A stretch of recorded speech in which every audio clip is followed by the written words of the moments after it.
Hi everyone, thank you so much for joining us for our webinar today, the 2019 State of Grant-Seeking Benchmarks and Trends. Before we get started, I just want to go over a few housekeeping items, so all callers will be muted. If you have questions, feel free to use the chat box that you see on the left-hand side of your screen. If you have to drop off early or if you want to watch the webinar again, we'll be sending an email with the presentation, the recording, and any relevant links.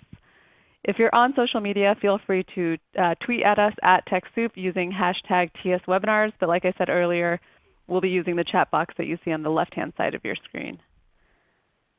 All right, so just a little bit about Techsoup. We are located in 236 countries and territories. We serve over 1 million nonprofits around the world offering discounted or donated technologies. You can see here some of the technology partnerships that we have with Adobe, Intuit, Microsoft, Symantec, and several others. If you're interested in finding out if your nonprofit is eligible, you can use the URL that you see here and that my colleague Zareen will be messaging out. It's techsoup.org/get-product-donations. And we also have a $99 Grantstation special offer that's happening on May 14th and 15th only. So if you're interested in learning more about the offer, it'll be $99, which is I believe a $600 discount from what the normal price is. And Zareen will also be sending out a link to that as well. In addition to offering donated and discounted technologies, we also offer tech consulting, training, technology services, information, and resources in addition to several other offerings. So when you get a chance, feel free to explore our website to see what we actually offer. All right, so I want to make sure that you guys can hear me okay before I make introductions. So if you don't mind just typing in where you're calling in from, and I'll read a few of them out just to make sure that you can hear me okay. All right, we have San Francisco, Knoxville, New York City, Joshua, Texas, Las Vegas, Dunwoody, Georgia, Hayward, California. Okay, so it seems like you guys can hear me all right.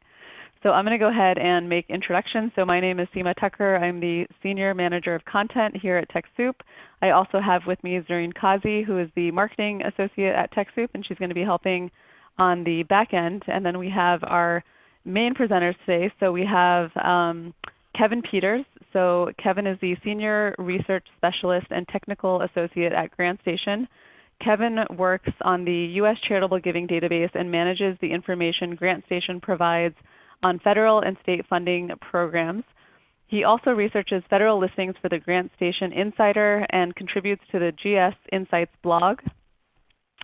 In addition, he serves as a tech backup to Grantstation's technology staff. Kevin lives near the Oregon coast where he likes long walks on the beach and watching the sunset. That sounds really pleasant. And then we also have Ellen Maurer, who is the COO and President of Grantstation. Ellen works with both clients and the Grantstation team in program adoption and management. In addition, she is responsible for marketing, promotions, finances, administration, and the State of Grant-Seeking Survey and Reports, which I believe was just recently published, I think in the last day or two. So we'll be sending out that link as well. Ellen lives in Lancaster, Pennsylvania, and serves on the Board of Directors of Music for Everyone, an organization that cultivates the power of music for education and community building. She and her husband also paint a piano each year for Keys for the City, an initiative that places pianos in public spaces for public use.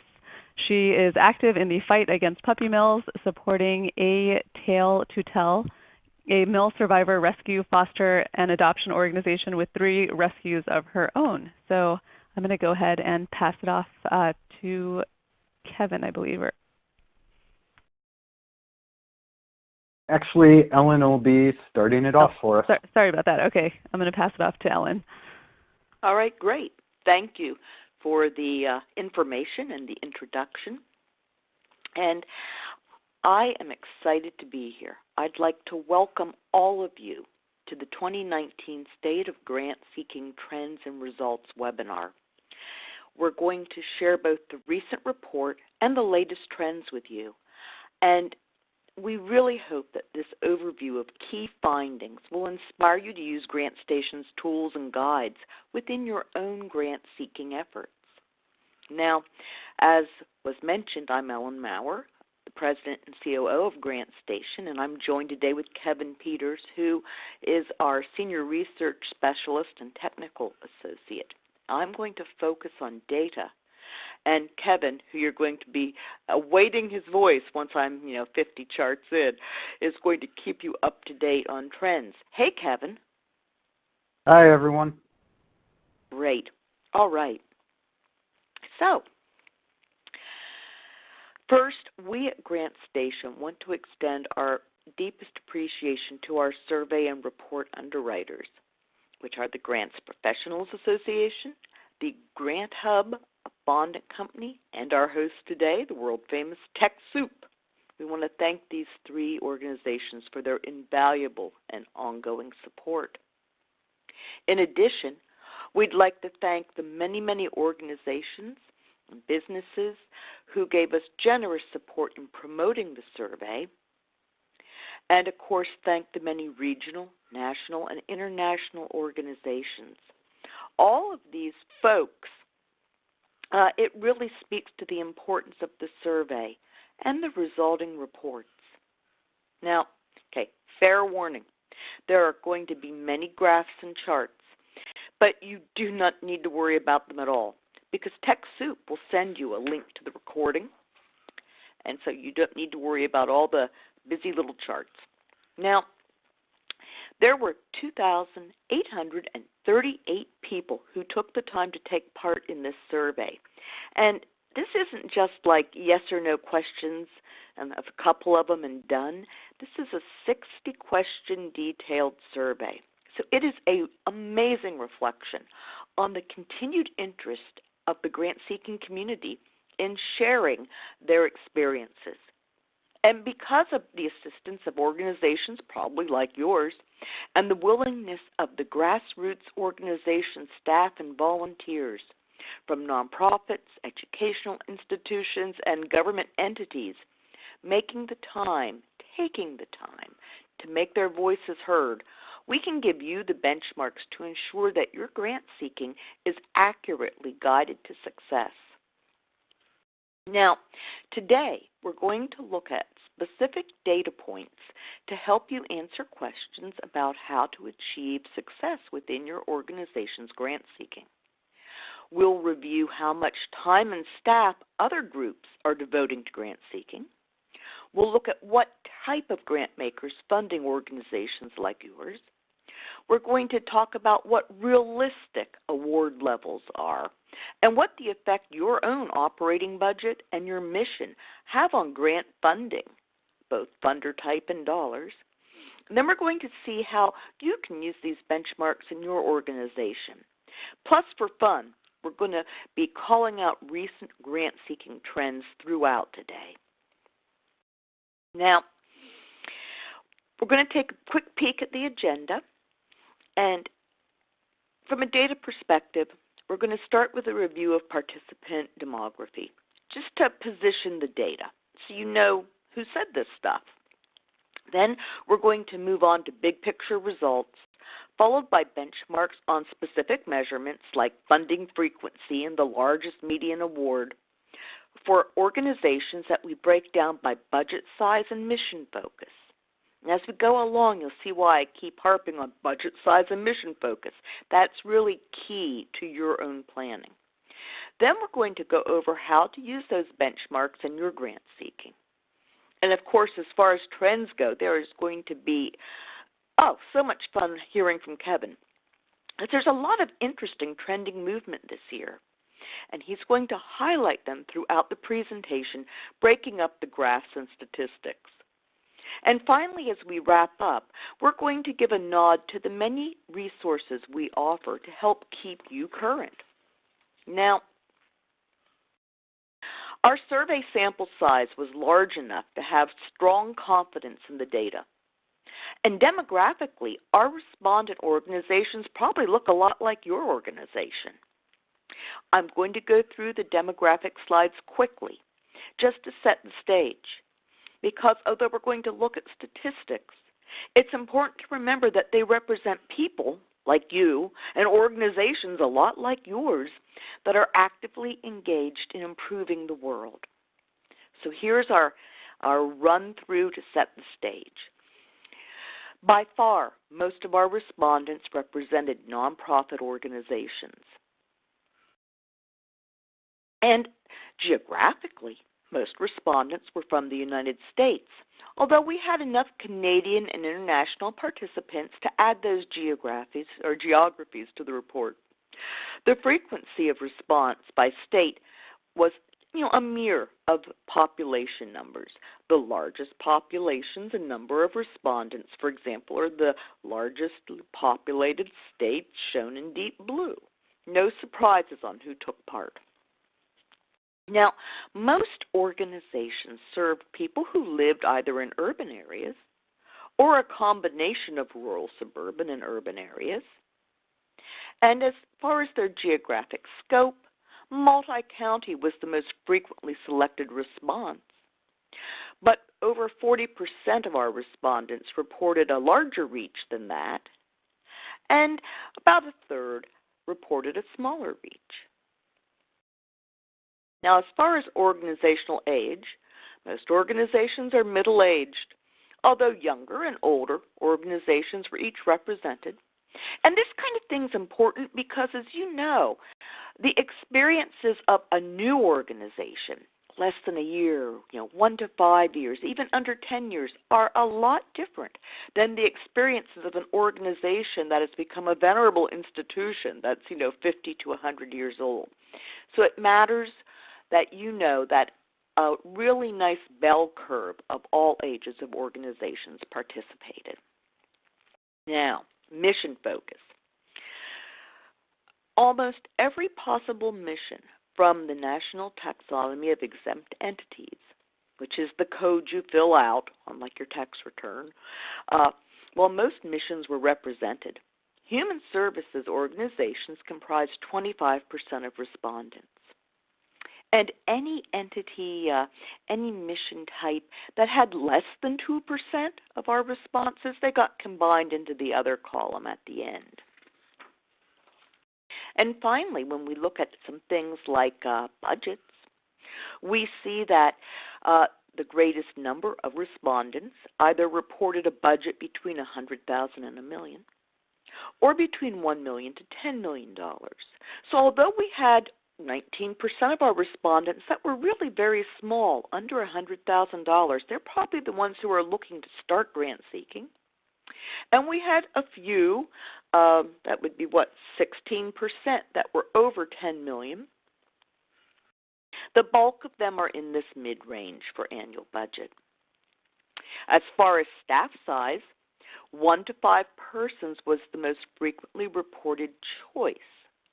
However, over half of the respondents worked for organizations that employed over 6 people, and 18% were all volunteer or had less than a full-time equivalent. So again, as you look at this, you can see that really individuals from all types of organizations took part. And that's key, because if we have a smaller participation rate among an all-volunteer organization, that's probably because they have less time to devote to a random survey. All righty. Now, are you hanging in there? I hope you are, because we know who responded to the survey. So let's take a break from charts, yay. And Kevin, my wonderful co-presenter today, is going to talk about a big trend, uncertainty. Kevin? All right. Thank you, Ellen. So the first term we're looking at, as Ellen mentioned, is uncertainty. Consistency is necessary to plan for the future. But if the future is full of unknowns, how does your organization prepare? Now, this term, uncertainty, has been getting thrown around a lot out there in the field. So I'd like to get an idea of what it actually means to those of you who've joined us today. So I want you to get your typing fingers ready and just take a moment in the little chat box to tell us, what does uncertainty mean to you and your organization? And we can sort of see how we're all defining this.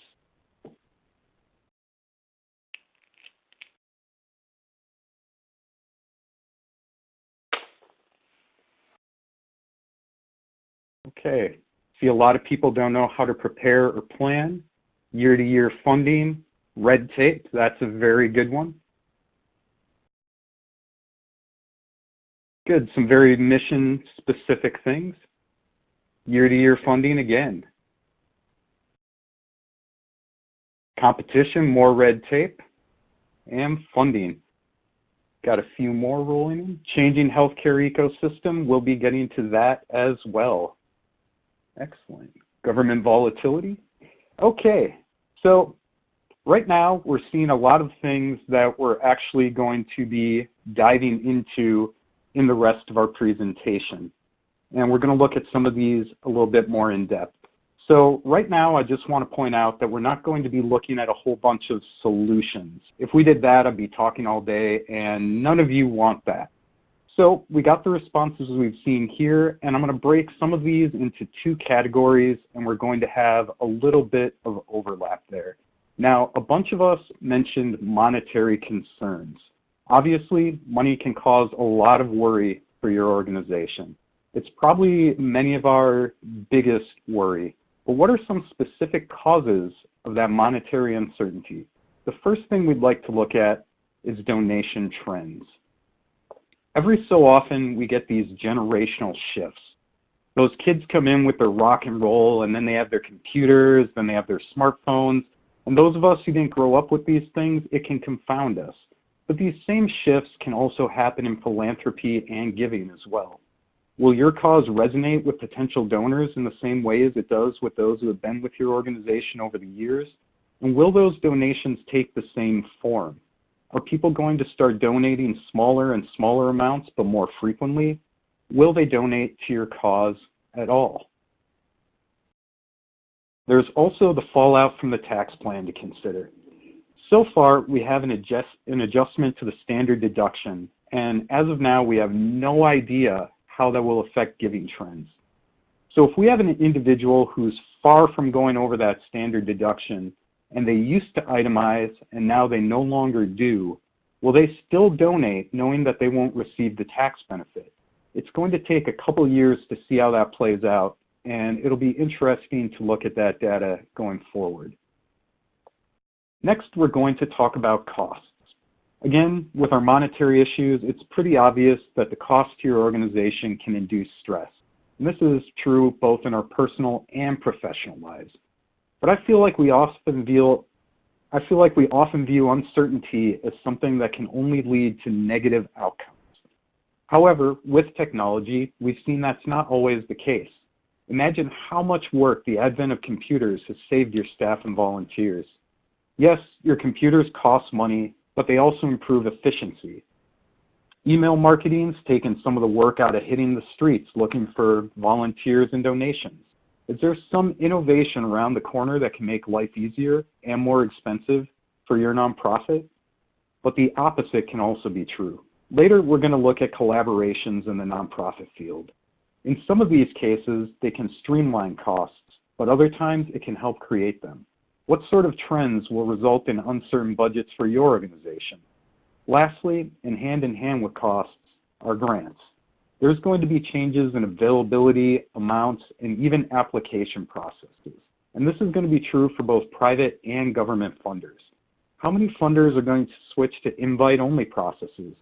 Will they trend toward or away from general operating costs? Next, we're going to look at some policy issues. Now, some people mentioned red tape in government. I know that some of us would rather stick our hands in a vat of piranhas than talk politics, but this is definitely an issue that's having a profound effect on nonprofits. Let's look first at the budget cuts proposed by the White House. As we can see on this chart, we have cuts proposed in numerous areas. The EPA leads the way, so if you're working on environmental issues, you definitely have cause to be concerned. Now, do we have any defense contractors out there? If we do, you're probably going to be okay. And then we do see an increase proposed for Veterans Affairs. However, I think this is going to be mitigated by cuts to Health and Human Services, which also offer a bunch of programs that help veterans. Now, I'd like to point out that these numbers are just the White House's request. These aren't the actual appropriations. As we've seen in the last couple of years, the White House has requested huge cuts to things like the National Science Foundation, National Endowment for the Arts, National Endowment for the Humanities, you name it. But so far, Congress has kept funding relatively in place. But that's another part of this uncertainty we're dealing with. We have different factions that are sort of staring at each other across the chasm. And we've also seen the same thing across some of the other issues that we're going to look at now. Some people mention they work in the healthcare field. So right now, the ACA has been in place for years, but its status has constantly been an uncertain one. Just recently, we had the reduction in the individual mandate penalty. How are you supposed to navigate this environment if you're a nonprofit working in the healthcare field? Now, lastly, I want to look at a specific piece of legislation, the Violence Against Women Act. I think this is a good case study because it's very specific and it's up in the air right now. Now, on its face, it seems like this is an act that would surely be reauthorized. But in this era of uncertainty, even this one's facing a battle. We have this contention over something called the Boyfriend Loophole. Now, compared to the ACA or other legislation, this act has probably flown way under the radar and out of the public consciousness. But if you work with abused women, the outcome of this act will have a massive effect on your work. Again, the uncertainty abounds. So far, none of us have all the answers for the future, but if you arm yourself with data and resources, hopefully your organization and you can help weather any surprises that lie in wait. In that same vein, we're going to send it over to Ellen now, who's going to talk about logistics and how active grant seeking can help you take some of the surprise out of the future. Thank you so much. I always find your trends so fascinating. All right, here we go. Logistics and operating costs. The bottom line in grant seeking is that an organization needs to make grant seeking a priority by investing in staff time for the process in order to succeed. Okay, now is it worth your while? How much potential award money are we talking about? Is it really worth it to research and write grant applications? Well, yeah. With over $87 billion in foundation and corporate funding available, plus government awards, I would say resoundingly yes. And plenty of your fellow nonprofit organizations agree with me. According to our respondents, over half of those who applied for awards applied for more than they did in the prior year. Now, this lovely little chart, it's nifty. Don't worry about the details. Again, you'll be getting all this information. But what this shows is the relationship between the number of applications and the number of awards.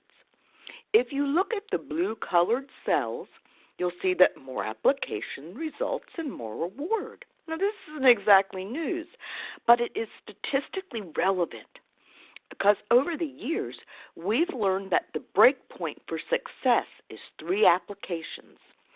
If you do 3 applications, it pretty much ensures that you will win at least 1 award. So, how much time investment does that equate to in the real world? Our respondents told us that the grant cycle per grant generally ranged from 1 to 6 months. Now, of course, not all of this was active time. I mean, much of it was waiting for award notification. But it is the length of time that someone needs to be on top of it, on top of that grant-seeking process and making sure things are moving along. Now, as you know, nonprofits are staffed by heroic, scrappy people who just plain get her done. And nearly 2/3 of our respondents, regardless of organization side, said that their entire grant-seeking staff was comprised of only 1 or 2 people. Now, let's break out the time devoted to each facet of the grant application.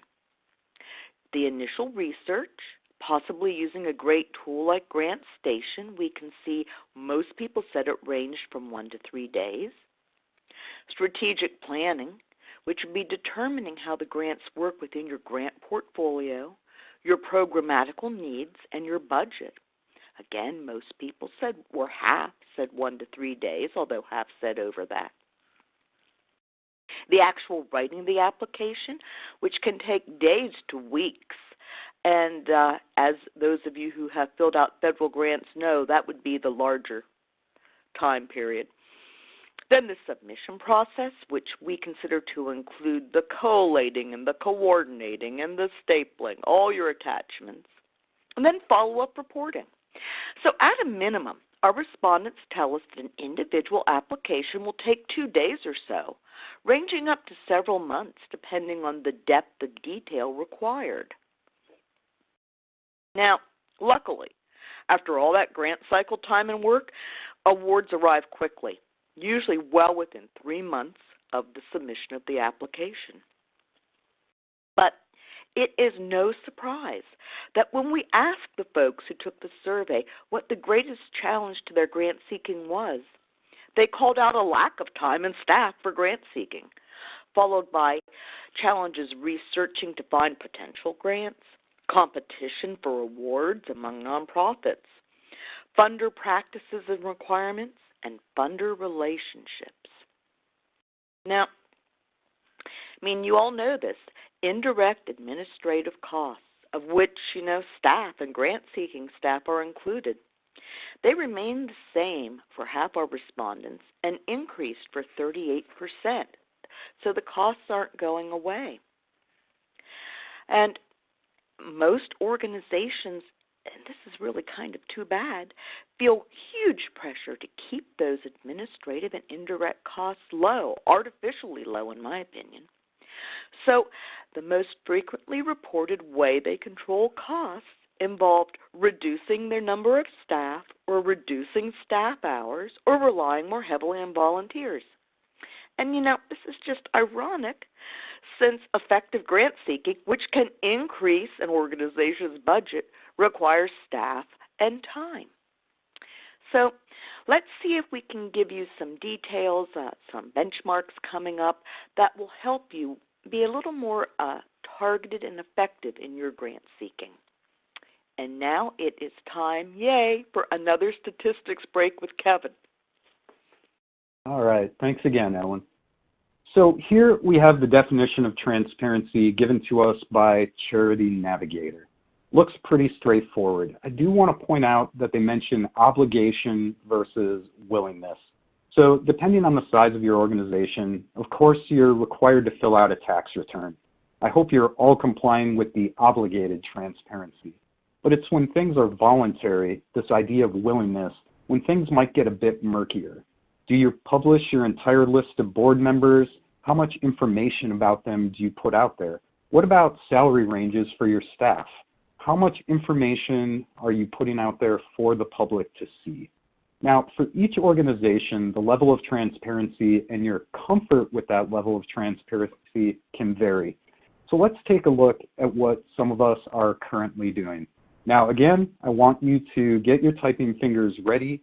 What are some ways that your organization is currently practicing transparency? Are you putting your tax returns on your website, things like that? What are we all doing out there to practice transparency?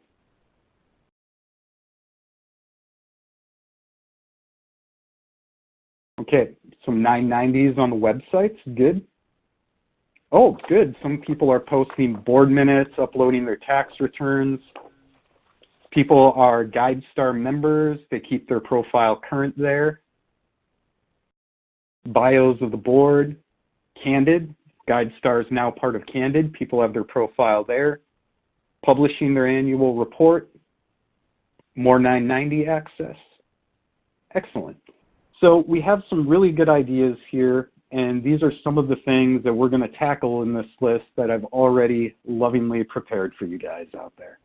So at the top here, the one most people mentioned, we have tax returns, audits, annual reports, basically all of the official documentation pertaining to your organization's financial status. Now, in this current day and age, it seems odd if your organization isn't offering this information. If you aren't publishing this info, you need to think deeply about why you are not. Now, however, even when your organization's technically making the information available, there are different ways of going about it. When I've been researching grantmakers, there have been numerous times when I've seen a note about these documents being available from the Foundation's office. Seems fine, but the office is only manned on like a Tuesday afternoon or something between the hours of 2 and 4. Not so easy to actually physically acquire the information. And this brings us to our next point, websites. Even if you have a small organization, websites are now a necessity. They make it easy for donors, volunteers, general public to find out information about your organization. If you don't have a website, even if you are very committed to transparency, you have an extra physical boundary between that information and your audience. Now, beyond the website, there are other places you can get your information listed so that people can see it. We saw some people mention Candid, GuideStar. We've already mentioned Charity Navigator. So you want to make sure that you have current profiles and information in places such as those. Also, one I'd like to point out is that a lot of community foundations have lists of area nonprofits. They do this so it's easier for donors to make informed decisions, find out about the organizations. So check to make sure that you're not missing out on this opportunity if you have a local foundation that offers something like that. Now, for our last point in this section, we have an issue that can vary widely depending on your organization size, and that's internal policies. If I have a small organization, it can be beneficial to talk through these issues with the entire staff, perhaps in a sort of informal meeting. Everyone meets in the coffee room and you hash out the issues. There might not be a need for a formal complaint policy if everyone feels like they're on the same page. Larger organizations, however, need to be very clear and well-defined with their policies. If there are problems or other issues, how are they dealt with? You need to make sure that the policies are clear to everyone involved. Now, I think we're all working from an understanding that transparency is generally good. None of us have the nuclear codes hidden in our office drawers, so we got nothing to hide there. So what are the benefits for your organization of practicing transparency? One of the holy grails for nonprofits is donor retention. It's far easier to keep existing donors than it is to find new ones. Transparency helps people see exactly where their dollars are going, so they will feel comfortable continuing to give to your organization. Transparency can also help create a positive culture at your workplace. There's a trust issue here. If you keep things transparent for your staff and volunteers, that can go a long way to helping to keep them happy. Transparency also allows you to better control public perception. Giving people the tools they need to form an honest, educated opinion about your organization is far better than having them make their own assumptions and jump to conclusions. And sort of hand in hand with that, we have the public perception issue, and I've written that open eyes are greater than prying eyes. Now what we mean here is that, a bit counterintuitively, if you are more transparent, you actually invite less scrutiny of your organization. If your organization is very opaque, inscrutable, people lose trust and they start to dig for information. Whether that's people in the community, state oversight agencies, the IRS, whoever. If you keep things out in the open, you can help make sure that everyone stays happy and informed. So now we're going to kick it back to Ellen. Oh, thank you so much. And I'm going to steal that scrutiny versus inscrutable line, Kevin. I think that's a winner. That just puts it in a nutshell, doesn't it? So we're going to dive back into different types of grant makers, their funding amounts, and their funding frequency. So here's where we're starting to get to the good stuff data-wise. This is data you can use as benchmarks for your organization. We're going to run some numbers. It'll be fast, but again, I promise you it's all available when you download the State of Grantseeking Report, and you'll also get the link to this webinar from Techsoup. So what type of grant maker is actively making awards? We said to all of our 2,800 or more respondents, who do you get funding from? And you told us that private foundations continue to be the most frequently reported source of funding, followed by community foundations and corporations. Government funding was most frequently reported at a state level. And I can tell you, we are keeping a really close eye on this statistic because due to the uncertainty about the future of current federal programs, it's going to have an effect not just on federal funding, but on state pass-through funds as well. Okay, the largest award. I'm going to talk about largest award funders, largest award medians, because the largest award experience is often indicative of the overall grant-seeking experience. And we've been tracking these statistics for years, so we have a pretty good feel for them to share it with you. Now, for the largest award, private foundations were, again, by far the most frequent source of grant funding. And what kind of award is it? Well, it's no surprise that project and program support was the most frequently reported type. The all other category, that's everything that hardly anyone mentioned. You know, I have them mixed into the all other. But the one I want to call out is general support. It was the largest award type for 20% of respondents. But it bears noting that means 80% of the reported types of support people received was not general operating funds. And that's certainly the most desired award type because it can be used to defray those administrative costs we talked about, including staff costs. So I don't want anyone to think, oh, I can get a grant for, paying for staff. You're probably going to get that grant for your projects and programs. Now, the largest award support type had a really, really big range of dollar amounts.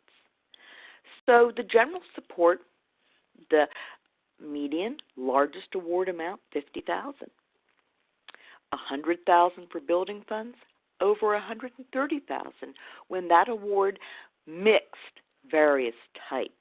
So keep in mind, not all awards by type are the same dollar value. This difference now, we're going to get into the deeper data here, is even more obvious when you look at the largest award sizes from a government versus non-government point of view. If your organization does not receive government funding, you really need to manage the expectations of the folks in your world so that you're not held accountable for government size awards. I mean, for example, the government awards ranged from $92,000 to $425,000 compared to, for an aggregate of non-government funders, $35,000. Really big difference. So you need to ensure that you know what the median awards are by funder type when you communicate with your world. Again, transparency. Now, the largest awards from non-government sources ranged from just about $11,000 to $50,000. Non-government grant makers, while much more frequently reported, remember, it was private foundations, community foundations, and corporate grant makers as the most frequent sources of funding. They tend to offer lower sizes of awards. And logically then, we can see from this chart that organizations that receive government funding to a greater extent also find that grant funding fulfills a larger portion of their annual budget. Government funding was over 50% of an annual budget for 38% of respondents. All right, chart break and back to collaboration. It's all yours, Kevin. All right, thanks, Ellen. The survey found some very interesting statistics on collaboration. We have a third of organizations participating in collaborative grant seeking, and then a little over a third of those getting an award. So we have about 1 in 9 organizations receiving a collaborative award. So it's not a stunning amount, but it's a very good portion. And we believe that the number of collaborative awards will keep trending upward. More and more funders are going to start to emphasize collaborations among their grantees. Now, the differences between large and small organizations is pretty stark. 60% of very large organizations versus only 15% of small organizations. It definitely appears that there's almost a price to play when it comes to these collaborative grants. It's much easier and more feasible for larger organizations. At the end of 2018, Grantstation's founder and CEO, Cynthia Adams, published a post on our website called Grant Making Predictions for 2019. We're going to look at some bits of that article for our next couple of points. It's difficult, yes, for smaller organizations to collaborate. Their staff may already be overtaxed without the time to spend trying to get a collaboration off the ground. In addition, resources may already be maxed out. While the idea of a collaborative effort may be that the workload, costs, etc. are going to be shared in the long run, getting to that point might require resources an organization doesn't currently have. I like to think about it like the stock market.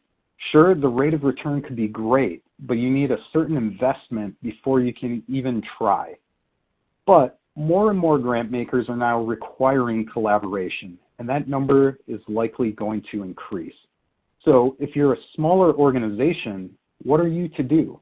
As we can see in this quote here, fortunately, some funders are now offering support to help get collaborations off the ground. We have an acknowledgement by these funders that these types of partnerships are not easy to start, and they're offering funding to help make that happen. Another strategy is to then expand how we're defining collaboration. We usually think of it as shared staff, shared space, but now we're in the age of data. That's a huge part of why we do the State of Grantseeking survey. Whether or not you know it or are taking advantage of it, there's a good chance that your organization is generating a huge amount of this data. So why not share that data with other organizations? This can be an easy, cost-effective way to start with some basic collaboration. It offers you a chance to say to a potential funder, see, we're working together, we're sharing this data. And if you get another organization's data in return, you can then use that information to help fine-tune your own programs. It might be best to think about collaboration in terms of two different types. Collaboration with a small c and collaboration with a big C. Obviously, it's best to start small and work your way up. So you start by sharing data. You partner on a program or you apply for a grant together. These are short-term goals. If you find an organization while you're doing these short-term things that you work well with, then you'll know if it's worth the investment to form a stronger collaboration. A long-term partnership can be extremely beneficial to the partnering organizations. But this isn't something that can happen overnight. Keep in mind that you don't have to fire up full-scale collaboration right from the start. Slow and steady wins the race. And now we are going to send it back to Ellen. Thank you. We're going to go into a benchmark deep dive now by annual budget and mission focus. As my data friends say, we're going to get granular. So, annual budget. Your organization's annual budget has the greatest impact by far on your grant-seeking experience because it speaks to both the size of your staff, the size of your programs, and often the scope of your service area. You need to use this data to set reasonable objectives for your grant-seeking program. Now, we're going to start moving into Ellen's land of busy charts. Again, no worries, available both in the link of this webinar, and you'll be able to see all of this on the report if you go and download it. So, this particular chart shows for each budget range, which are the columns, the median largest award by funding source. You can use this as a guideline in your requests. I mean, for example, if you want to explain to your shareholders why your $50,000 from a private foundation is awesome, make sure they know that what Susie down the street got for her $400,000 was from the federal government. If you scan across, you'll see that I've highlighted the most frequent response for each grant maker type in green. For example, you'll see that organizations with a very, very large budget were the most frequent recipients for state funding. Now, here's some really important data, at least I think it is. Highlighted in green is the median of the largest grant award. Remember, I talked about how this is, great data, the largest award by budget range. This is your goal when you do an ask, what you should shoot for. So if your annual budget is under $100,000, I want you to feel really, really proud of winning an award, of around $7,000 to $10,000. And do not let anyone compare you to an organization with a much larger annual budget, because it's just not comparable. So keep in mind where you fit when you're doing your asks. Not that you can't grow, but don't let yourself become discouraged. Now, we also have details by mission focus. And we're almost done with the statistics, I promise you. But this is really important to understand as well, so here we go. Your mission reflects your passion, but not all missions receive the same amounts or types of funding. Again, the next three charts are going to be busy because they show all the mission focuses, but this information is equally important for your planning. So the first thing I want to show you is that a lot of the variation among mission is budget-based. For example, our respondents with a mission focus of food, agriculture, and nutrition, that's the one in gray, they reported a median annual budget of around $258,000.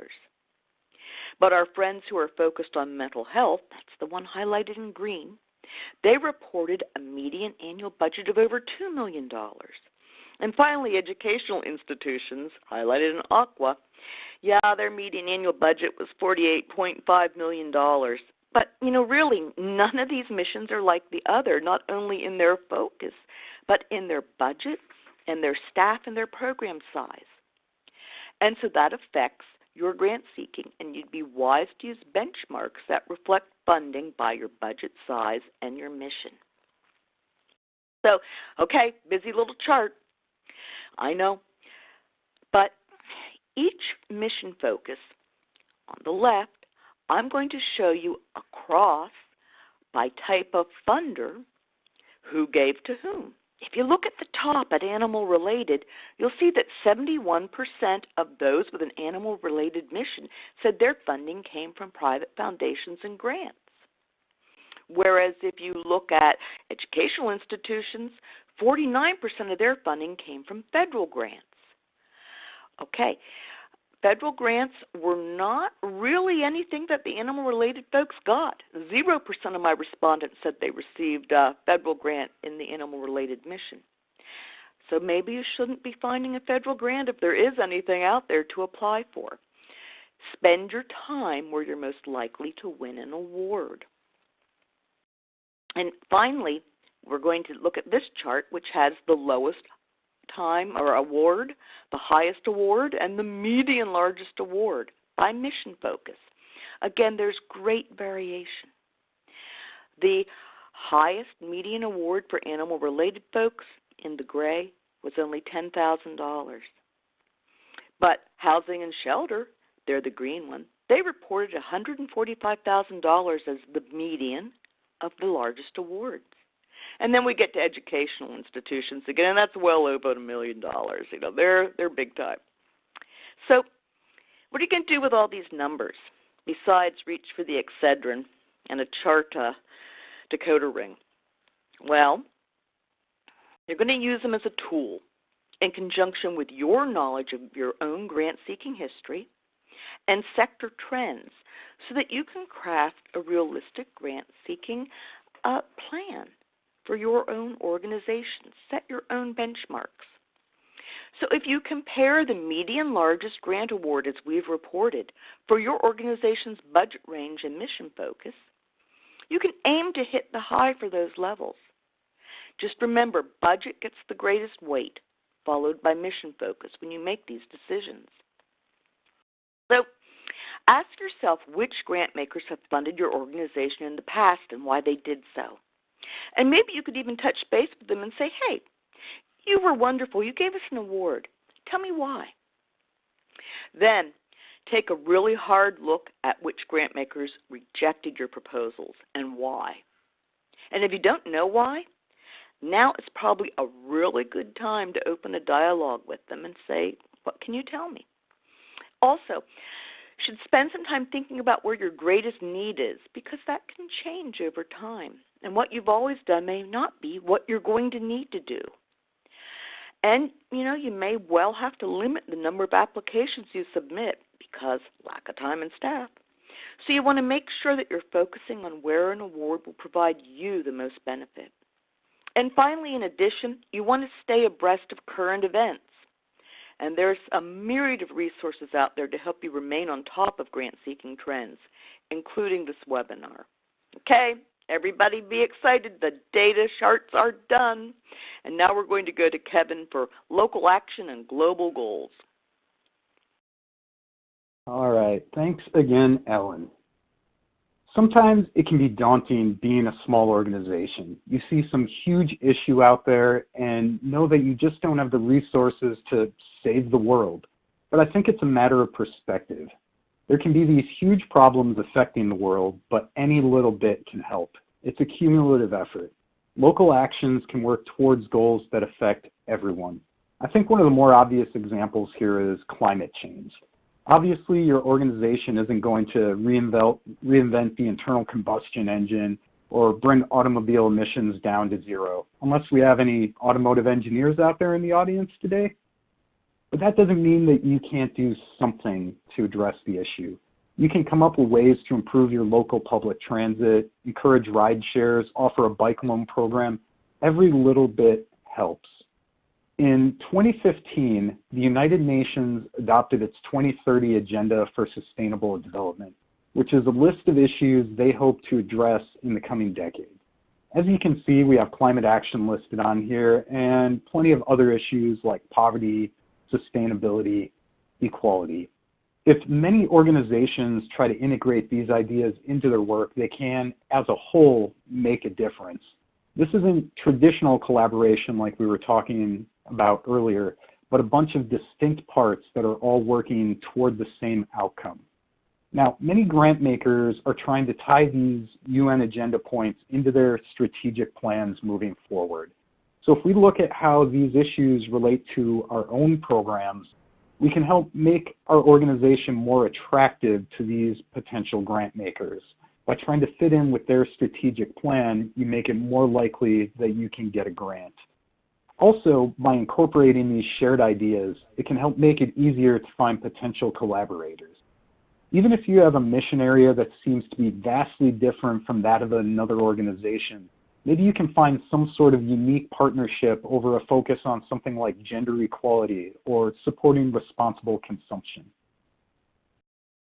Now, if we look at that exact wording of the Margaret Mead quote that I used to kick off this section, I have this dissection here where the quote kind of fails. Now, I think if you take any pithy saying, you can probably tear it apart in this way. And I do agree with the sentiment at the heart of the original quote, but I think this breakdown also makes some very good points. Yes, smaller organizations can affect change on the world, but so can larger ones. If the smaller and larger organizations focus on the same goals, then our efforts can have the most effect. We don't necessarily need to fix the whole world, but do our best to fix our small part of it. We can make small improvements one step at a time. And that concludes our discussion of trends. I'd like to thank you for being such a good audience. And now we're going to send it back to Ellen, and she's going to look at some resources that I think you'll find very useful moving forward. Thank you, Kevin. Here's just a few resources, free resources, to help keep you current. One of the ways that we at Grantstation focus on our service leadership is to ensure that you're aware of these free tools that we provide to the grant-seeking community at large. They're not monetized, they're not membership-based, there's literally no hoops to jump through to utilize them. This image shows where to find them on the website. We're going to take a moment to look at these before we wrap things up. Okay, Pathfinder. This is one of my favorite little things. It's a library that profiles top quality resources that can strengthen your ability to secure grant awards because it's designed to help you develop your career path as a grants professional. You can browse the library, you can search our resources, or you can use the really nifty Find Your Path tool where you answer some questions and the result is a customized curriculum for your own learning plan. And again, you'll notice many of the resources are free.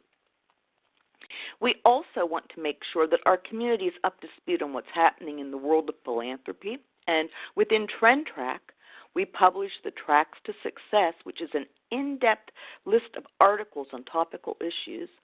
We host the Grantstation Insights blog, which features the thoughts and observations of our research staff, like Kevin, our CEO, and nationally recognized guest writers.